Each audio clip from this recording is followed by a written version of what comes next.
Hi mga karag-karag! Welcome back to my vlog. Isang magandang umaga sa inyong lahat mula dito sa Lasak City. At ito ang ating pabunggahang for-fall na menopausal distraction look for today's vlog mga karag-karag. Dahil ubing-ubi din talaga ang mga patchika, mga patchismis na pinag-uusapan ngayon na mga active na mga chismosa sa social media.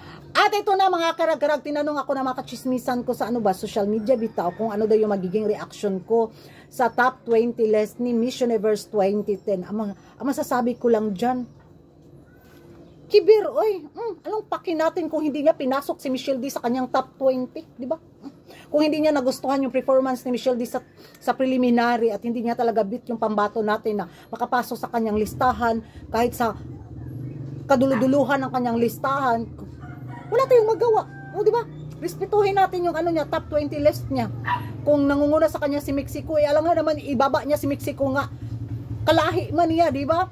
Kung nakapasok man si Thailand, kung nakapasok man si Nicaragua, kung nakapasok man si Pakistan, kung nakapasok man si Lebanon, kung nakapasok man yung mga ibang mga kandidata dyan, choice ni ni Miss Universe 2010. May kanya-kanya tayong listahan.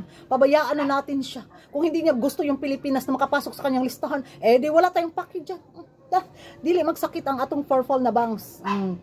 Di magsakit ng makigol natin mga mga chismosa na mga beauty pageant sa Pilipinas.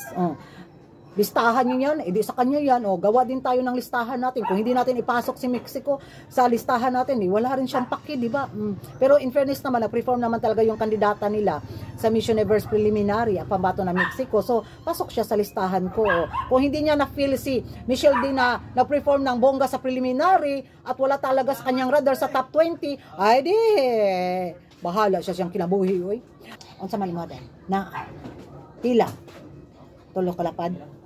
Hindi man nila ipasok si Michelle D sa kanilang listahan, sa kanilang mga pa-hot picks, sa kanilang mga pa-prediction.